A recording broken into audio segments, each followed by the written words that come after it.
नमस्कार, मैं रवीश कुमार। हिमाचल प्रदेश दिल्ली से बहुत नज़दीक है, मगर दिल्ली के अखबारों और चैनलों में इसकी तबाही की खबरों का हाल देखेंगे तो लगेगा कि चांद से भी ज़्यादा दूर है हिमाचल। राष्ट्रगान हिमाचल के बिना पूरा नहीं हो सकता, लेकिन मीडिया कवरेज देखकर लगता है हिमाचल इस राष्ट्र में ही नहीं है, केवल गान में है। शिमला, कुल्लू, मंडी, हमीरपुर और अन्य ज़िलों से आने वाली तस्वीरें बहुत भयावह हैं। इंसान ने जिस तरह से पहाड़ों को काट कर मैदान बनाया है, अब पहाड़ उसके अतिक्रमणों को मैदान बनाने में लग गए हैं। ट्विटर पर भूस्खलन के वीडियो बहुत सारे हैं जिसे लोग केवल देख रहे हैं और हैरानी जाहिर कर रहे हैं। यही लोग बारिश खत्म होते ही फिर से इन पहाड़ों में मकान देखने निकल जाएंगे कि खरीद लें और इसकी ज़रूरत पूरी करने के लिए और मकान बनने लग जाएंगे। नियम कानून को ताक पर रखकर ये मकान बनाए जा रहे हैं। हिमाचल प्रदेश से आने वाली तस्वीरें कोई नई कहानी नहीं कहती हैं। हम उन सभी कहानियों को जानते हैं, मगर तबाही की ऐसी हालत में भी कोई अपना रास्ता बदलने के लिए तैयार नहीं। इस बार वहां से आने वाली कहानियां काफी बड़ी और भयावह हो चुकी हैं। जुलाई महीने में भी हिमाचल प्रदेश में बारिश से भारी तबाही आई थी। अब अगस्त भी बीतते बीतते भारी पड़ रहा है, जबकि इस महीने में देश के कई हिस्सों में बारिश सामान्य से कम रिकॉर्ड की जा रही है, लेकिन हिमाचल प्रदेश में बारिश जरूरत से ज्यादा हो रही है। मॉनसून के 90 दिनों में जितनी बारिश होती है, हिमाचल में उससे अधिक बारिश केवल 54 दिनों में हो गई है। पिछले कुछ वर्षों से बारिश के दिन हिमाचल प्रदेश पर भारी पड़ने लगे हैं। जुलाई के 21 दिनों में राज्य में 115% अधिक बारिश हो गई। सामान्य तौर पर यहां जुलाई के महीने में 165 मिलीमीटर बारिश होती है, मगर उस वक्त तक 354 मिलीमीटर बारिश हो गई। बताया जाता है कि कई दशक में यहां के लोगों ने ऐसी बारिश देखी है। जुलाई महीने की बारिश ने 50 साल के रिकॉर्ड तोड़े हैं। 9 जुलाई के दिन मनाली, सोलन, रोहडू, ऊना, धमरूर, हमीरपुर और केलांग में एक दिन की बारिश पुराने सभी रिकॉर्ड तोड़ जाती है। 7 से 10 जुलाई के बीच हिमाचल में आमतौर पर होने वाली 41.6 मिलीमीटर बारिश की जगह 223 मिलीमीटर बारिश हुई थी, सामान्य से 5 गुना से भी अधिक, वो भी 4 दिनों के भीतर। पिछले 19 वर्षों में केवल 3 अलग अलग वर्षों को छोड़ दें तो यहां सामान्य से कम बारिश हुई है, लेकिन इस बार बारिश ने कहर ढा दिया है। मीडिया में छपे आंकड़ों के मुताबिक इस साल बारिश के कारण हिमाचल में 361 से अधिक लोगों की मौत हो गई है। 2000 से अधिक घर पूरी तरह नष्ट हो गए हैं। करीब 10,000 घरों को आंशिक रूप से नुकसान पहुंचा है। 300 दुकानें तबाह हो गई हैं। 4700 से अधिक गौशालाएं नष्ट हो गई हैं। 2017 से 22 के बीच मॉनसून के दिनों में 8000 से अधिक घरों को नुकसान पहुंचा है। 16,000 जानवरों और पक्षियों की मौत हो गई है। करीब 10,000 मवेशी मर गए या पानी में बह गए। पिछले साल भी बारिश के कारण हिमाचल प्रदेश में 200 से अधिक लोग मर गए थे। हिमाचल प्रदेश में 1 जून से लेकर 30 सितंबर तक औसतन 730 मिलीमीटर की बारिश होती है, लेकिन इस बार मॉनसून के शुरुआती 54 दिनों में ही औसतन 742 मिलीमीटर बारिश हो गई। इतने कम समय में अगर पूरी बारिश हो जाए तो तबाही आनी ही है। हम न्यूज़ चैनल तो नहीं हैं, मगर लगा कि अपनी सीमाओं के बाद भी हिमाचल प्रदेश की त्रासदी को सामने लाना चाहिए। मीडिया की हालत बहुत बुरी है। उसकी खबरों का हाल देखकर लगता है कि प्राकृतिक आपदा से ज़्यादा बड़ी तबाही भारत के मीडिया के न्यूज़ रूम में आई है। किसी में बहुत खास रिपोर्टिंग नहीं है, फिर भी हमने इसके लिए कई मीडिया रिपोर्ट का सहारा लेना पड़ा। यह वीडियो केवल हिमाचल प्रदेश के लिए नहीं है। आप किसी भी प्रदेश में रहते हैं, ऐसी प्राकृतिक आपदाओं को लेकर अब सचेत हो जाइए। प्राकृतिक आपदाएं कारों के बह जाने और पहाड़ों के ढह जाने के वीडियो देखने के लिए नहीं हैं, बल्कि थोड़ी मेहनत कीजिए और इसके कारणों के पीछे जाइए, वरना एक दिन पहाड़ गिरता हुआ या नदी बहती हुई आपके घरों में घुस आएगी। हमारे पास जो भी वीडियो हैं, हम उसी से अपनी कहानी को आगे बढ़ाएंगे, जो हमने स्थानीय स्तर पर संवाददाताओं से जुटाए हैं। ज़रूरी नहीं कि हम जिस जगह की बात कर रहे हैं उसी जगह का वीडियो हमेशा ही हो। हम कोशिश करेंगे कि वहाँ का भी हो, लेकिन हो सकता है कि वीडियो कहीं का भी हो और कहानी किसी और जगह की। यह बताना भी मैं अपनी जिम्मेदारी समझता हूँ। मगर यह वीडियो राष्ट्रीय राजमार्ग 305 का है, आनी से कुल्लू जाने का रास्ता, भूस्खलन से सड़क गायब हो गई है। जिस बोल्डर से पहाड़ों को काटकर विकास लाया गया है, वही बोल्डर मलबे में बदल चुके विकास को हटा रहा है। हिमाचल या पहाड़ी राज्यों में ऑल वेदर रोड के नाम पर सड़कों का निर्माण खूब किया गया, मगर इन बारिशों में ऑल वेदर रोड की भी पोल खुल गई है। उनमें भी दरारें हैं और सड़कें ध्वस्त हो चुकी हैं। अब तो अगस्त और जुलाई की तबाही में अंतर करना मुश्किल हो गया है। जुलाई की तबाही के आंकड़े अगस्त के सामने अब पुराने पड़ गए हैं, जबकि उसी से राज्य उबर नहीं पाया है। जुलाई महीने में भी खबर आई कि कुल्लू में ब्यास नदी के किनारे राष्ट्रीय राजमार्ग 3 का एक हिस्सा भारी भूस्खलन के बाद बह गया।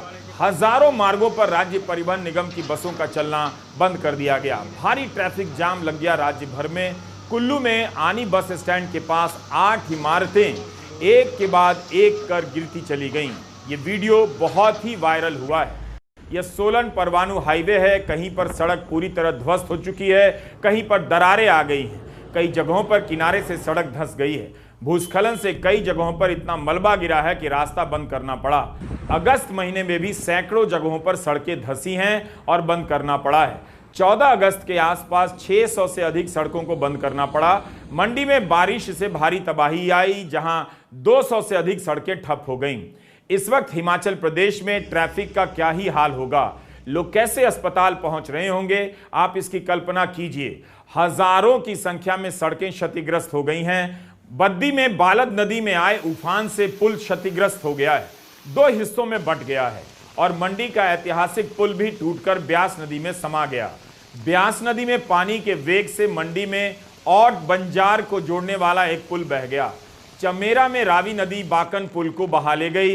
एक्सप्रेस में खबर है कि जुलाई में 9 से लेकर 12 जुलाई के बीच 3 दिनों के भीतर राज्य में 40 बड़े पुल क्षतिग्रस्त हो गए। जुलाई के आखिरी 2 हफ्तों में 15 पुलों के क्षतिग्रस्त होने की खबर ट्रिब्यून अखबार ने छापी है। इन सूचनाओं के संकलन भर से अंदाजा हो जाता है कि जुलाई और अगस्त की बारिश ने हिमाचल प्रदेश में कैसी तबाही लाई है। करीब से देखने पर इनका स्वरूप कई गुना ज्यादा भयावह दिखता होगा। आमतौर पर राजधानी को मीडिया कवरेज में तवज्जो मिल जाता है, लेकिन जनता के अरबों रुपए विज्ञापन डकार जाने वाला गोदी मीडिया शिमला से किस तरह की रिपोर्टिंग कर रहा है, यह देखना आपका काम है।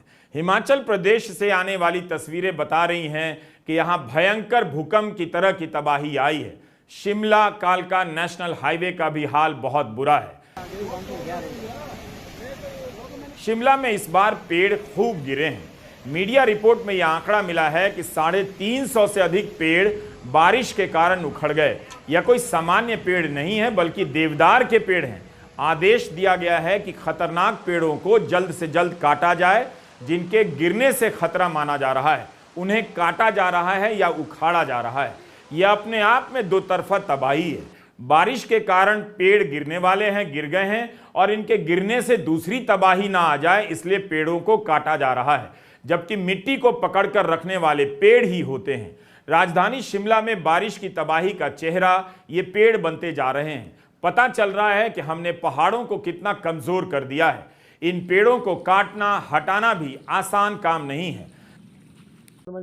जिला प्रशासनों के पास कितने ही लोग होते होंगे, उसकी क्षमता ही कितनी होती होगी, उससे भी कई गुना ज्यादा बड़ी त्रासदी आ गई है। केवल पेड़ ही नहीं गिर रहे हैं, जिले के ग्रामीण इलाकों में मकान या तो दरक रहे हैं या कई सारे गिर चुके हैं। इन मकानों में रहने वालों को अपना ही घर मौत का कारण लगता होगा। जीवन की सारी पूंजी लगाकर घर बनाया, अब वही घर भरभरा कर गिर रहे हैं।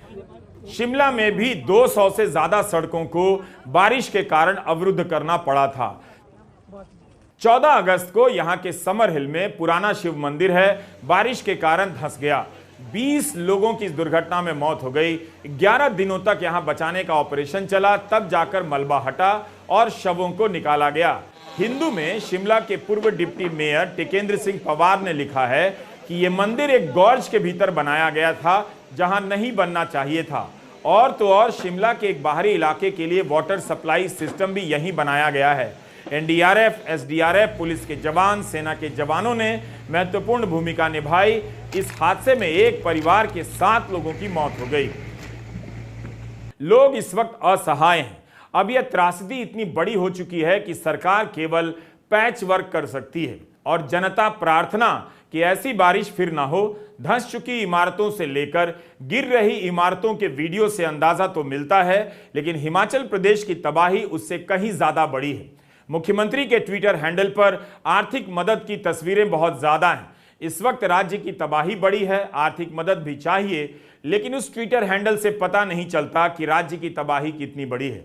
प्राकृतिक आपदाओं को केवल ऊपर का अभिशाप आप नहीं कह सकते। इस वक्त मुख्यमंत्री को बोलना चाहिए कि राज्य भर में नियमों को किनारे कर जो निर्माण के काम हुए हैं और नियमों के तहत विकास के नाम पर जिस तरह से पहाड़ों को कमजोर किया गया है, उन पर उनकी क्या राय है, वे क्या करने जा रहे हैं। क्योंकि बारिश तो अगले साल भी आएगी, अगले महीने आ सकती है, तब भी क्या सारा जोर राहत एवं बचाव कार्य पर ही रहेगा। हिमाचल प्रदेश में विकास के नाम पर जिन कंपनियों को लाभ मिला है, जिन्होंने पैसे कमाए हैं, उन्होंने इस त्रासदी के लिए कितनी आर्थिक मदद की है, मुख्यमंत्री को बताना चाहिए नाम के साथ। मुख्यमंत्री को यह भी बताना चाहिए, यह धारणा बना दी गई और यह बिल्कुल सही भी है कि लोग पैसे खिलाकर या नियमों को अनदेखा कर पहाड़ों पर अतिक्रमण करते हैं, घर बनाते हैं, बेचते हैं और खरीदते हैं।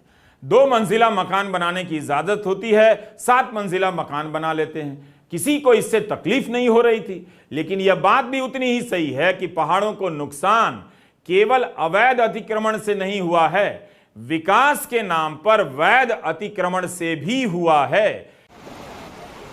नियमों के नाम पर इन विकास योजनाओं को हम हमेशा के लिए पवित्र घोषित कर देते हैं। नदियों का रास्ता रोककर डैम बनाने लग जाते हैं और जब पानी छोड़ना पड़ता है या डैम टूट जाते हैं तब कोई जिम्मेदारी लेने नहीं आता कि ऐसी योजना क्यों बनाई गई। क्या इतनी बारिश की आशंका या गणना किसी ने नहीं की। यह तस्वीरें कांगड़ा जिले के कोटला क्षेत्र की हैं। पोंग बांध से पानी छोड़ने पर कोटला एवं आसपास के क्षेत्र की सड़कें टूट गई हैं, लोग पलायन कर रहे हैं। यह जो तबाही आप देख रहे हैं केवल भ्रष्टाचार और अतिक्रमण का गठजोड़ नहीं है, इसमें विकास की योजनाओं की भी भागीदारी ज्यादा है। आबादी को भी बहाना मत बनाइए, बाहर के लोगों ने भी उसी अनुपात में हिमाचल में घर खरीदे हैं। अफसोस कि इन दोनों के बारे में गंभीर रूप से फिर से विचार करने की कोशिश नहीं दिखाई दे रही है। मीडिया की खबरों में यह जानकारी मिलती है कि राज्य के मुख्यमंत्री सुखविंदर सिंह सुक्खू ने फैसला किया है कि ब्यास नदी बेसिन और उसकी सहायक नदियों में स्टोन क्रशर के प्रयोग तुरंत प्रभाव से बंद कर दिए जाएंगे। कई और जगहों के लिए ऐसा निर्णय लिया गया है। हमारा सवाल है कि यह निर्णय तात्कालिक है या इस पर ठोस और अंतिम रूप से कोई फैसला लिया जाएगा। आप जब भी दिल्ली से शिमला की तरफ जाते हैं, पहाड़ों पर मकानों, होटलों और अन्य इमारतों का अंबार दिखता है, पहाड़ दिखता ही नहीं। अब तो मल्टी लेवल कार पार्किंग और इन मकानों में कोई भी अंतर नजर नहीं आता। हर खाली जगहों को कारों से भर दिया गया है और कारों के लिए ज्यादा से ज्यादा सड़कें बनाई जा रही हैं ताकि लोग अपनी एसयूवी को दौड़ा सकें। आखिर क्या कारण है कि हम एक छोटे से राज्य में भी सार्वजनिक परिवहन व्यवस्था का शानदार उदाहरण नहीं पेश कर सकते। हिमाचल प्रदेश की सरकार और वहां के प्रशासन ने आखिर इन तबाहियों से क्या सीखा है, अब नए सिरे से किस तरह के कदम उठाए जाएंगे, इस पर कोई ठोस आश्वासन नजर नहीं आता है। क्या आपको शिमला के इन मकानों को देखकर डर नहीं लगता है? यह हिल स्टेशन है या बिल्डिंग स्टेशन? पिछले कुछ वर्षों की बारिश ने शिमला को लेकर दी जा रही तमाम चेतावनियों को अब सच साबित कर दिया है। क्या अब भी शिमला के लोग इसे अनदेखा करेंगे और किस्मत पर टाल देंगे? जिन लोगों ने शिमला में अतिक्रमण कर घर बनाए हैं और खरीदा है, क्या वे आगे आएंगे, पुनर्विचार करेंगे? क्या इस पर बहस होगी? ऐसे घर तो कभी भी ढह सकते हैं। शिमला और उसके आसपास भूस्खलन से मकान और सड़कों को काफी नुकसान पहुंचा है। यह मॉल है, यहां पर करोड़ों लोगों ने अपनी तस्वीर खिंचाई होगी। कम से कम उन्हें ही शिमला की बात करनी चाहिए। अगर ये नहीं बचेगा तो फिर आप गर्मी में दौड़कर किस शिमला का दर्शन करने जाएंगे? पहाड़ हमारी छुट्टी के लिए नहीं है, छुट्टी के नाम पर पहाड़ों की छुट्टी की जा रही है। राहत बचाव कार्यों में भी आप देखेंगे कि पहले पर्यटकों को बचाने पर जोर दिया जाता है, वो गलत नहीं है, लेकिन छुट्टी का केंद्र बना देने से यहाँ के रहने वालों के नुकसान की भी चिंता तो करनी चाहिए। शिमला के ढली थाना के ब्लादिया इलाके में बुधवार सुबह भूस्खलन में नौजवान दंपति की मौत हो गई, ऐसी खबर मिली। हमें नहीं भूलना चाहिए कि इस पर्यटन के नाम पर पहाड़ों को बर्बाद भी किया गया है। इन्हीं पहाड़ों के संसाधनों के दोहन से मैदानी इलाकों में बिजली चमकती है। आज इन पहाड़ों के राष्ट्रीय उपभोक्ता कहां चले गए हैं? वे हिमाचल प्रदेश और उत्तराखंड की तबाही के वक्त आगे क्यों नहीं आते हैं? क्या हम अपनी आंखों के सामने इन पहाड़ों को ढहते हुए नहीं देख रहे हैं? हिंदी प्रदेश की जनता को ना तो मणिपुर दिखता है ना हिमाचल प्रदेश। 10,000 करोड़ से ज्यादा का नुकसान बताया जा रहा है और राज्यों के मुख्यमंत्री 10 से 15 करोड़ की मदद का ऐलान ट्विटर पर कर रहे हैं। इतना पैसा तो अकेले भारतीय क्रिकेट कंट्रोल बोर्ड के खजाने से ही निकल सकता था। शिमला की हालत बहुत खराब है। यह वीडियो 25 अगस्त का है। इस दिन बारिश नहीं हुई मगर यहां के लोग बारिश से डरने लगे हैं। किसी को पता नहीं कितना बरस जाए और कौन सा हिस्सा गिर जाए। इसकी तो बात ही नहीं हो रही है कि इतनी तबाही देखने के बाद लोगों के दिलो दिमाग पर क्या असर पड़ रहा है, उन्हें नींद भी आ रही है या नहीं। बारिश इतनी तेज हुई कि शिमला के सबसे बड़े अस्पताल आईजीएमसी के स्पेशल वार्ड की छत से पानी टपकने लगा और स्पेशल वार्ड में भर गया। हम तबाही के वीडियो में केवल तबाही देखते हैं, उन मरीजों को नहीं देख पाते जिनका इलाज इसके कारण नहीं हुआ होगा। हम उनकी पीड़ा या तड़प के वीडियो तो कभी नहीं देख पाते। घायलों की क्या हालत होती होगी, इमरजेंसी के मरीज किस रास्ते से जाते होंगे, किसी को डायलिसिस के लिए भी जाना होता होगा। यह सब भी सोचा कीजिए जो खबरों का हिस्सा नहीं होती हैं। जब सड़क ही बंद है, टूटी हुई है, घंटों जाम है, तो इन मरीजों की परेशानी कितनी बड़ी हो जाती होगी। भारी बारिश के चलते शिमला, मंडी, सोलन में सभी स्कूल और कॉलेज 2 दिनों के लिए बंद कर दिए गए। शिमला, सिरमौर, कांगड़ा, मंडी, हमीरपुर, सोलन, बिलासपुर और कुल्लू में लगातार बारिश के कारण फ्लैश फ्लड की चेतावनी जारी की जा रही है। हम तो 2023 की त्रासदी पर ही बहस नहीं कर रहे हैं, 2022 की त्रासदी को तो भूल ही गए हैं। भूलकर हम इस समस्या का समाधान नहीं कर सकते। प्रकृति ने पहाड़ों के लिए जो दिया है हम उसका अधिकतम दोहन इस्तेमाल कर चुके हैं। नया शिमला बसाने के नाम पर प्राकृतिक संसाधनों को नष्ट कर चुके हैं। पक्के मकानों को बनाकर लोगों को लगता है कि पानी की धारा का मुकाबला कर लेंगे, मगर अब खुद वही देख रहे हैं कि धारा के सामने सीमेंट के इन मकानों की क्या हालत है। शिमला की हालत देखकर लगता है कि आज और अभी ही इसकी विकास योजनाओं पर फिर से विचार करने का समय आ गया है और लगाम लगाने का। इसके लिए सरकार को भी ठोस फैसले लेने होंगे और लोगों को भी। टिकेंद्र सिंह ने हिंदू अखबार में शिमला के संकट पर एक लेख लिखा है। बताया है कि पानी की बावड़ियों पर और नालों पर जहां से पानी निकलता है लोगों ने घर बना लिए। आपदा तो आनी ही थी। हिमाचल प्रदेश में जो आपदा है उसको बहुत सारे लोग ये कहना चाह रहे हैं कि ये प्राकृतिक आपदा है, जबकि मैं बार बार ये कह रहा हूँ कि ये सुनियोजित ढंग से it's a planned destruction of the Himalayas. ये हिमालय का बहुत ही सुनियोजित तरीके से विनाश की गाथा लिखी गई है और ये गाथा खासकर पिछले 3 दशकों में लिखी गई है। मैं ऐसा क्यों कह रहा हूँ? क्योंकि ये पहली बार नहीं हुआ है, हर साल नुकसान हो रहा है, इस साल ज़्यादा नुकसान हो रहा है। अगर आप थोड़ा क्लाइमेट साइंटिस्ट को देखें तो वो ये कह रहे हैं कि खासकर जो IPCC रिपोर्ट है, intergovernmental panel on climate change, वो ये कह रही है कि जो हिमालय है और कोस्टल इंडिया है वो सबसे ज़्यादा वल्नरेबल है एक्सट्रीम वेदर इवेंट्स को लेकर। उसका मतलब ये है कि जो हमारे जो पहले मान लीजिए 1 शताब्दी में 1 होता था, अभी वो 1 शताब्दी में 100 से ज़्यादा होंगे। और जो रेनफॉल पैटर्न है वो छोटे समय पर ज़्यादा बारिश होगी। तो हमें मालूम है कैसा हो रहा है। क्या हम इसके लिए तैयार हैं? हम तैयार बिल्कुल भी नहीं हैं, क्योंकि ये तैयारी में एक बहुत बड़ा नया रास्ता शुरू हुआ 1990 के दशक के बाद। और जब हमने एक नया रास्ता तैयार किया, क्योंकि हिमाचल अपने आप में अगर आप मॉडल देखेंगे 70 से लेकर जो 90 का मॉडल है, जिसको मैं डॉक्टर परमार का मॉडल कहता हूँ, जो काफ़ी इंक्लूसिव है, काफ़ी पार्टिसिपेटरी है, जिसमें प्रकृति के साथ जुड़कर काफ़ी बात की गई है। लेकिन 90 के बाद से ये कहा गया केंद्र सरकार ने कि आपको अपना वित्तीय घाटा जो है वो कंट्रोल करना पड़ेगा और हम आपकी जो मदद कर रहे थे स्पेशल कैटेगरी स्टेटस में, वो हम ज़्यादा मदद नहीं करेंगे। अब अगर आपको वित्तीय घाटा कंट्रोल करना है तो क्या करेंगे? हमने अपने नेचुरल रिसोर्सेज को बेचना शुरू किया। और ये सिर्फ हिमाचल प्रदेश की गाथा नहीं है, संपूर्ण हिमालय पर्वत में आप देखेंगे ऐसा ही हुआ है। नेचुरल रिसोर्स क्या है? हमारे पास पानी है, हमने ज़्यादा पानी के परियोजना लगानी शुरू की आंखें बंद करके। टूरिज्म है तो टूरिज्म पे हमने आंखें बंद करके कंस्ट्रक्शन शुरू करवाई। RCC जो हमारे यहाँ पर बनता ही नहीं है, जो बाहर से मटेरियल आता है, और इसके साथ हमने रोड को चौड़ा करना शुरू किया। आज हकीकत यह है कि ज़्यादातर आपदा जो है वो आपका हाइड्रो पावर की वजह से है। ज़्यादातर आपदा है आपके जो रोड, दो मुख्य 4 लेन हो रहे हैं वो भी बंद हैं, क्योंकि पूरा 90 डिग्री पर उसको काट लिया है, जो पहाड़ में इस तरह से कटिंग नहीं होती है। तो हम देख रहे हैं इससे ना तो इकोलॉजी बची है, ना लोग बचे हैं। करीब करीब 400 डेथ्स हो गई हैं, 12,000 करोड़ का एसेट है का नुकसान। और हम इसमें ये नहीं गिन रहे हैं जो अभी पिछले 2 महीनों में हमारे करीब 1,000 करोड़ की जो हॉस्पिटैलिटी इंडस्ट्री है उसका नाश हो गया है। तो हिमाचल को जो चाहिए वो टिकाऊ विकास चाहिए, जो प्रकृति के साथ जुड़ा हुआ हो और जो इंक्लूसिव हो। उसका मतलब ये है कि लोगों के आधार पर विकास होना चाहिए, और खासकर बिल्डिंग पैटर्न यहाँ पर जिस तरह हमने देखा आनी में और जगह पर, पानी पर कम से कम नो मीन्स नो होना चाहिए। पानी के आसपास कोई सेटलमेंट नहीं होनी चाहिए, और इसी तरह से वहाँ पर कोई घर नहीं बनने चाहिए। साथ में बिल्डिंग टाइपोलॉजीज जो है वो बिल्डिंग टाइपोलॉजीज पर्वतीय क्षेत्र को ध्यान में रखकर होनी चाहिए, ना कि जिस तरह चंडीगढ़ में एक लैंड यूज फॉर्मूला लगा दिया और FAR 2.5 का दे दिया। ऐसे नहीं हो सकता है। जियोलॉजिकल स्टडी के आधार पर कहाँ रॉक्स मजबूत है, अंग्रेजों ने भी बनाए 100 फीट से ऊपर, वहाँ बनाओ। लेकिन जहाँ बिल्कुल नहीं बन सकते वहाँ बिल्कुल नहीं बनना चाहिए। नहीं तो ये हम अपनी जानें खो रहे हैं, हम लोग अपने एसेट्स खो रहे हैं और हम अपनी प्रकृति खो रहे हैं। ये बिल्कुल सस्टेनेबल नहीं है। इसमें मेजर डिसरप्शन की जरूरत है, और डिसरप्शन का मतलब यह है कि नया रास्ता तैयार करने के। टिकेंद्र सिंह के इस बयान को आप दोबारा सुनिए और सोचिए। हिमाचल में जिस स्तर की तबाही है उससे पता चल रहा है कि राहत व बचाव कार्य कितना मुश्किल हो रहा होगा। प्रशासन और पुलिस की हालत खराब हो गई होगी।